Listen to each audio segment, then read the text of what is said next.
Economic के लिहाज से जून में अनलॉक 1 की सफलता के बाद अब जुलाई में अनलॉक 2 के जरिए सरकार आर्थिक गतिविधियों की रफ्तार बढ़ने का दावा कर रही है।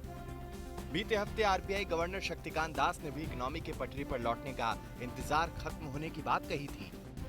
The policy measures, that is monetary, fiscal, regulatory and structural reforms, provide the enabling conditions for a speedier recovery in the economic activity while minimizing the near-term disruptions. सरकार का साफ मानना है कि इकोनॉमी में तेज के संकेत मिलने लगे हैं, इसलिए जुलाई के बाद अनलॉक को पूरी तरह से लागू करने की बात हो रही है। इसके लिए सरकार स्कूलों को ऑड इवन दिनों में खोलने और टाइमिंग को अलग अलग करने पर विचार कर रही है। सिनेमा हॉल में 15 से 50 साल की उम्र के लोगों के सोशल डिस्टेंसिंग के साथ फिल्म देखने की मंजूरी देने पर विचार किया जा रहा है। इसके साथ ही 31 जुलाई के बाद अंतर्राष्ट्रीय उड़ानों को शुरू करने के लिए भी सरकार गंभीरता से विचार कर रही है। इसके तहत केवल नेगेटिव कोरोना रिपोर्ट वालों को ही फ्लाइट में बैठने की अनुमति मिलेगी। लक्षण वाले यात्रियों को नेगेटिव रिपोर्ट के बावजूद सफर करने की छूट नहीं होगी। इसके लिए टेस्ट रिपोर्ट 48 से 72 घंटे पुरानी ही होनी चाहिए। एयरपोर्ट पर लैंड करने वाले यात्रियों को रैपिड एंटीजन टेस्टिंग किट से टेस्ट होगा।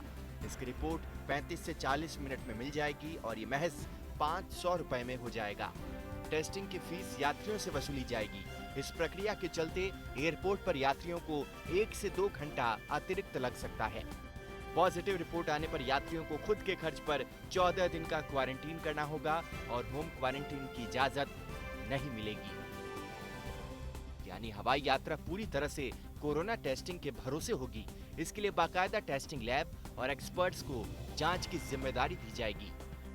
मुझे लगता है कि सरकार को इस मुहिम के अंदर निजी लैब्स जो कि आईसीएमआर से अप्रूव्ड है उनको भी शामिल करना चाहिए और इसमें एयरपोर्ट पे बूथ बनाए जा सकते हैं जिन बूथ के ऊपर पैसेंजर्स अपने सैंपल्स दे सकें और ये उनके लिए और भी ज़्यादा कंफर्टेबल होगा।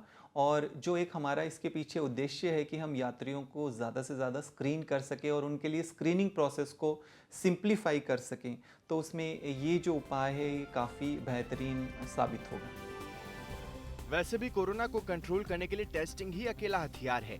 कुछ ऐसा ही नजारा हाल ही में हुई एक शादी में देखने को मिला। इस शादी में दुल्हा दुल्हन से लेकर शादी में पहुंचे 20 बारातियों और 39 घरातियों का कोरोना टेस्ट हुआ।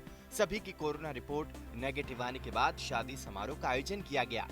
इसके पहले बिहार में ही एक शादी में 90 लोगों के कोरोना संक्रमित होने की वजह से ये टेस्टिंग का फॉर्मूला अपनाया गया।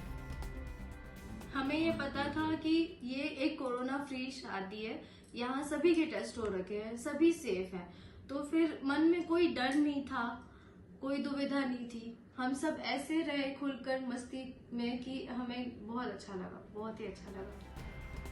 जाहिर है जिस तरह से कोरोना का प्रकोप लगातार बढ़ता जा रहा है उससे कोरोना काल में इस तरह की कई मिसालें आम हो सकती हैं।